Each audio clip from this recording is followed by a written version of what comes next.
then look at what other people have to face.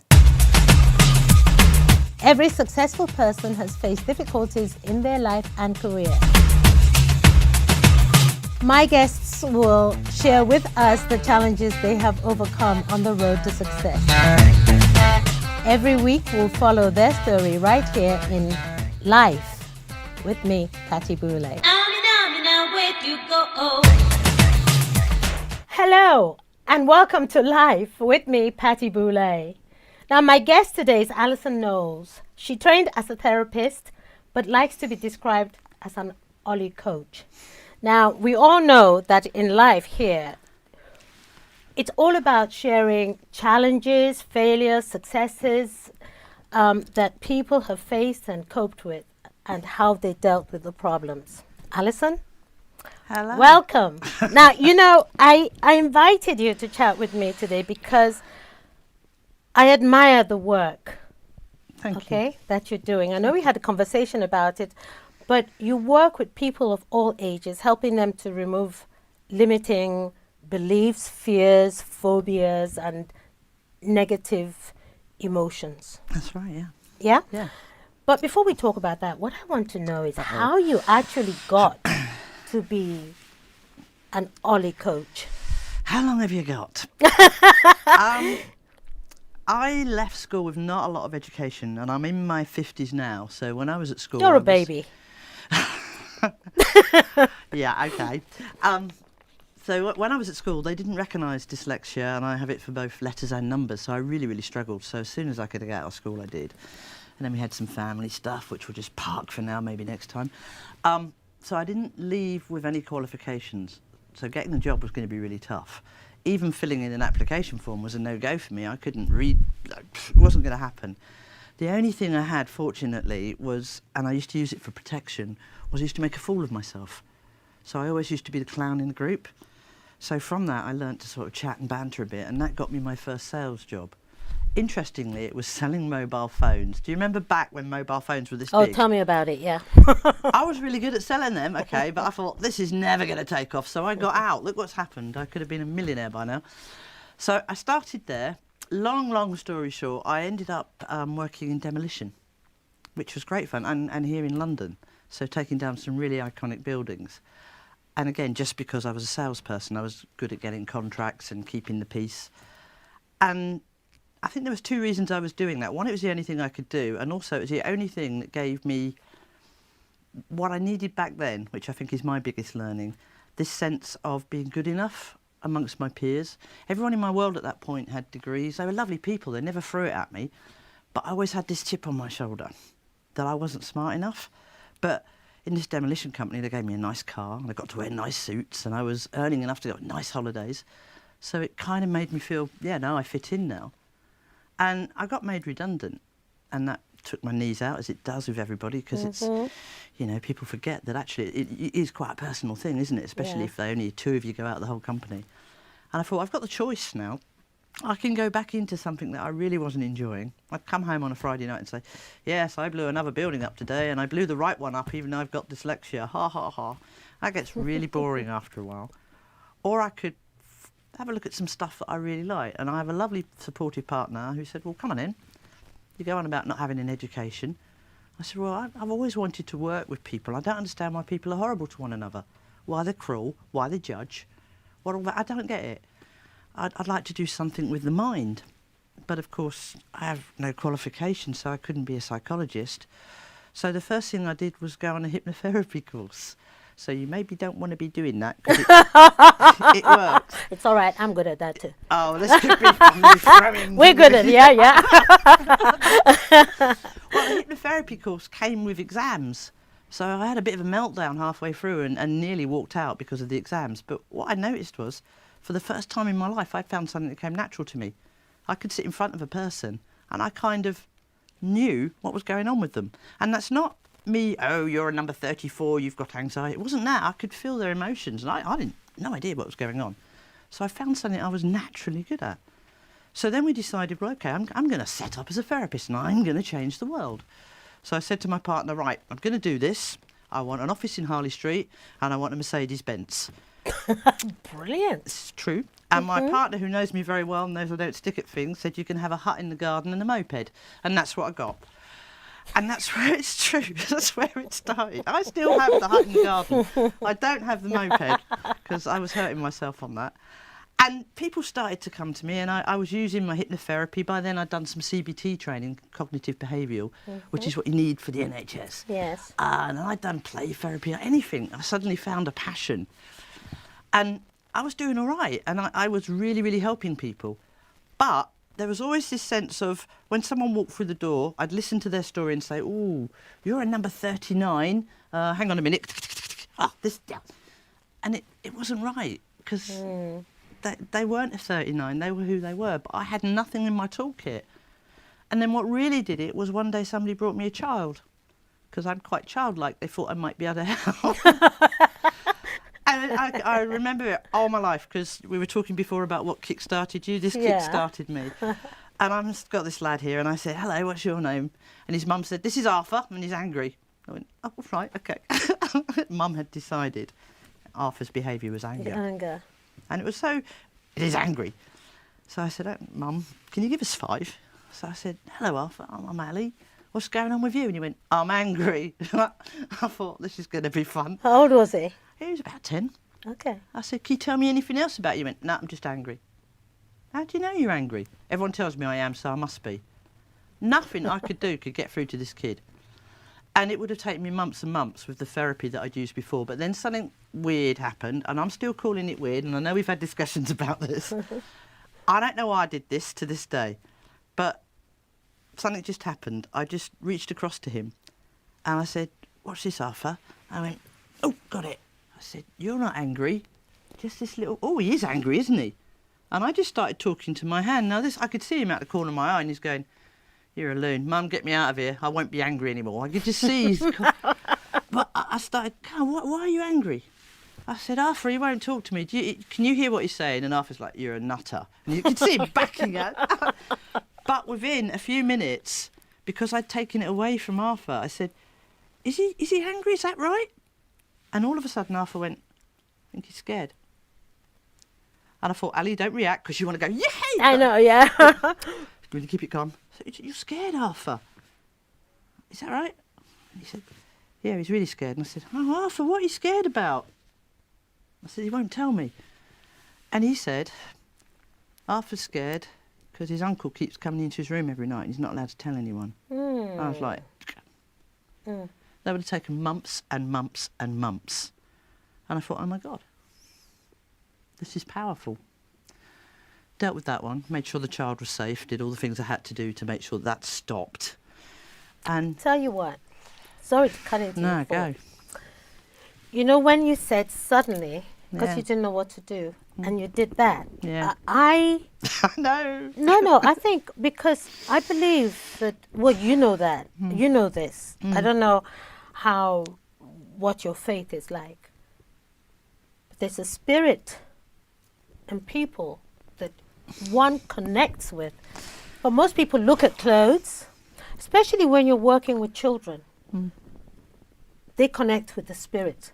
Because children don't know about Christian Dior, they don't know about, name it. They connect They do. with your spirit. And I have a theory on that, because we have 5 senses that we're all aware of, but we all have a 6th sense. And regardless of your religious beliefs, we have it. We can all walk into a room and go, "This doesn't feel right." Yeah. But I believe that it's stronger in children because it's still part of their protection. Absolutely. So I think they do pick up. Absolutely. So anyway, just... Yeah, go ahead. Sorry, go ahead. Yeah, Yeah. sorry. So what we happened? dealt with him. Yeah. The social services did it. He's safe, which is what's all That's that matters. amazing. But then I had another child came and I did the same thing. And this time he was angry all the time. And when we pulled it out and asked, it was because Mummy's had another baby, and now this one has to be the grown-up. He's like, "I don't want to be the grown-up. I'm only 7. I want to stay 7. And I said, "Oh, right." At that point, I could have, right, I've done my job. I know what the problem is, hand it back. But I thought, let's take this further, because there's something missing with the therapy out there at the moment. So I moved my chair closer to the child and I said, "What could we do to make this one feel better?" And then something really beautiful happened. The child I was working with told me how to solve their own problem, because I'd made it about this. And then I realised I've got something really magical. And it kind of grew from there. And we developed this whole model now around empowering young adults, parents, families, but working with the whole environment. Because if I just work with a child and taught them how to do this and about their emotions and how important they are and that they're trying to help you, then, you know, send them back out, they've got no one to talk to. So now, I mean, it's such a short period of time, this has gone mad. So we're in schools, we're working for local government, foster care. It's gone mad. That's fantastic. And as you know, we now have our own school. I know, but tell me, how difficult was it to break through to the... We haven't, if you're talking about mainstream like therapy. the NHS, I'll sum it up for you. A little while ago, we were sent a letter from a mainstream organisation, and they said, we're looking for an innovative approach to mental health in our young people, specifically to deal with suicide, self-harm. I have 10-year-olds self-harming because our system's such a mess. And I read through their document and I thought, I've got to phone them. So I phoned them and I said, look, I think I'm I can't even say innovative approach, but I cannot fill your form in. He said, why not? Yes. And that's nothing to do with my dyslexia. No. I said, everything you're asking for, I don't have. And the reason I don't have it is because I'm new and innovated. If I had all that, I'd be delivering what you've already got. And he was like, oh, right, yes, I see your point. Well, don't worry then. I thought, innovative? You know, they create these words. I'm sorry, but universities, I think sometimes there's a lot of fees, and I'm going to be crucified for this, but I really don't give a damn. Go for it. You know, the fees are so expensive, and people, because they charge people a lot of money, they have to keep reinventing words that, you know, things like... Justify it. Unbelievable. You know, some of the words, I was at a conference and I was on a panel, and the first question came to one of the panelists. They were specialists. I'm not a specialist, okay? And the first question, and they started abbreviating big words. And I'm thinking, oh dear, I'm dead. Because I don't understand what's going on. And then the next person answered the same question, using the same big words and abbreviation. I said, okay, there's an idiot sitting here. Do you think you could make it idiot-proof so I can understand it? They all got embarrassed because none of them, they've used it so many times they couldn't even analyse it or break it down. You've just summed up what the model is I've created. I've simplified it. Good. I've made it so that everybody can understand what's going on. Absolutely. And they can all use it to help themselves. They don't need fixing. Good on you. And I love it. You know, because I watch young women now, okay? They analyse. They analyse the death out of life. Okay, I said, just be. There are mothers. Oh, no, mother's got to do this. A mother's got to do that. You're not the first, you won't be the last. And as a matter of fact, mankind has survived for centuries without you analysing everything. It's just ridiculous. It's the training we have. Talking about this earlier on, because I really do have 10-year-old kids self-harming and wanting to commit suicide. And I'm thinking, I'm not foolish enough to know this hasn't always been around, but not in the numbers now. And it is because I believe, I don't know what all the answers are, but our children, and it's the way of the world, so it's, you know, they're playing on computers. I had this child and I said, he has no social skills. His mum said, well, I don't know why, he's got at least 12 good mates. And I thought, well, oh, that's thrown me. So I asked him about his 12 good mates. He's never met them. They're on... And kids text one another. No. They don't even know how to talk. Oh, I know. They don't know how to share. I know. And all this social pressure of how you should be, what's a good parent, what you should look like, what you should wear. Oh, please. I've got a lot of work to do. We have a lot of work to do. We have a lot of work to do, for sure. Because, you know, on this program, for instance, the idea is to have someone like you actually tell them what it's like, what life really is like. Because what we have on television is reality shows. And those are, anyway, engineered and scripted, and a lot of them total nonsense. And they're teaching our children how to have no confidence in themselves because they think that's how they should be. And then, of course, the magazines photoshopping everything, so you have these perfect human beings. You've hit it on the head again. And I have young boys and girls who have all this pressure now of social image And people say, well, it's always been there, we've always worried about our appearance. But now with social media, Facebook, Twitter, Snapchat, Exactly. it's so full on. I think it annoys me when people say it's always been there. Okay? When it's convenient for us, it's always been there. That's very true. How actually. about grandparents? They've always been there. But yet, you've disenfranchised them. You've actually they're faceless, for goodness sakes. But they have always been there, and they're there for a reason. I don't know. I mean, I have delivered many babies in my life, okay? But I couldn't do, when I had my own children, I needed my mother there. And there were expertise, mind you. She went through 9 children. She had 9. She knew she was doing it. Oh, yeah. She didn't know what she was doing. Nobody knows what they're doing, you know. And so, you know, I thought, okay, I need my mother because this is second time round for her. And now I realize why I need her. I've got a grandchild, and it's second time round for me. And I'm much more at ease with it. I was at ease before because I do believe God brings up children. We're just vain to think we bring them up. Yeah. We're just caretakers. We have to be Completely. ahead of them, make sure Completely. they're safe. The rest of it, God does. Now I know that. Because you send them out to school, you send them out wherever. You don't know what's going to happen to them. That's why I like what you're doing. But again, you've just hit something else that I think is really, really important. When I was growing up, I sort of had me, mum and dad in one house with my sisters, but my aunt lived 2 doors up. My nan was within 5 minutes walk if mum had really annoyed me or I was in trouble, so I could go up there and have a cup of tea. And it was my nan I used to talk to about, you know, body changing and all that sort of stuff. And I don't think we have that anymore. And even with No, we parents, the don't. hours they're It's working. so sad. And in schools, you know, I absolutely love the teachers. They're trying so hard on this. It's not their job, but they're trying really hard to help kids deal with their emotions rather than be controlled by the emotions. But there's nothing in schools. The curriculum now is hit targets, fit in a box, do all this. Actually, be a child, be who you are, be who you're an individual. I know. And enjoy that. Do you know, when I speak to teenagers like sixth formers, one thing I know that's strange to them when I speak is humility. Do they know the word?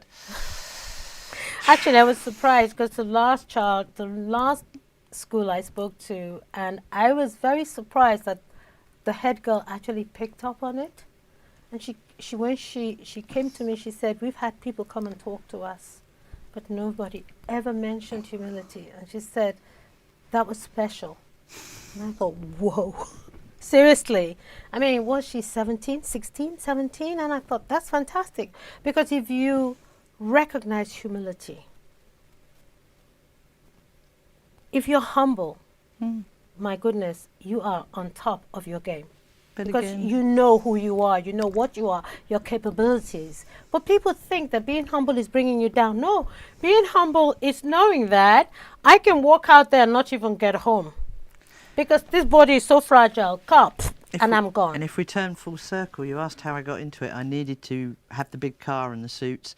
That was ego and fitting in because of what I felt from exterior pressure. And the only time I was really happy is when I can just sit here. I don't look anywhere near as glamorous as you. I'm a bit nervous about being here. And I feel at peace with myself because I know who I am. And Precisely. that's okay. Listen, can I tell you something? You think you're nervous about being here? What do you think I feel? Whatever it is, you're not sharing it. Honey, I'm good at hiding it. Excuse me?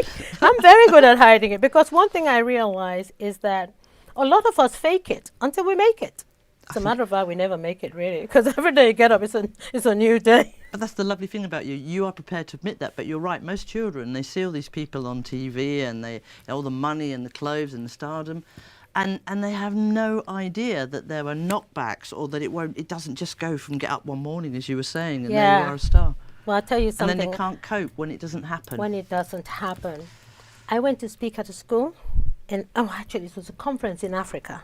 There were about representatives from about 300 schools, and they were heads of schools, proprietors as they call them. And there's one thing I noticed is the envy. You know, a lot of people say about the divide between the rich and the poor. So I thought, okay, I'm going to touch on this subject. It's a very sensitive subject, but I have to put it a different way. And I said to them, you know, when you see that man in his Porsche driving by, It could be his funeral cortege. He could maybe not get to the end of his journey, and you're spending your life envying him. That's his time. That's what he's got. Who knows? By God's grace, you will be there. 5 years, 10 years time, it might be you. Don't envy what you see. That's somebody else's journey. And I think to add to that, don't presume that you haven't made it unless you have a Porsche. Precisely. Because a Porsche will never make you a nice person. It'll never, absolutely. And it will also give you a very bad back. Thank and it's you. rubbish in Tesco's. Do you know, I always say that it's rubbish in Tesco's. I love it. Well, I always say that success and failure is the same thing. Okay? Because I learn more from my failures than I do from my success. Me too. Yeah. When it's successful, I'm thinking, whoa, hey! Yeah. But when it fails, I'm going, now, what happened? Yeah, you've got to go in and look, haven't you? Precisely. Yeah. Alison, I tell you what, I mean, it's been a pleasure having you and to listen to what you have to say. Seriously. Thank you. And as for you out there, here is something Alison and I share, okay? We both believe that you should believe in yourself. Absolutely. Yeah? And be all you can. You see, everybody says mental health. Forget that. It's emotional well-being. I'll tell you. It's just your emotional well-being, okay? So that's what we like to call it anyway. For young people, it just needs to change for you. You put another word to it, okay? It's your emotional well-being, and you are in control of it. Nobody else is. Seriously. Life is your own. Don't look at anybody else. You are just your own person, and make the best of it and use it to help others, because it is, I promise you, it's the best dopamine. It's the best enjoyment you're going to have is helping somebody else. God bless you all. We'll see you next week.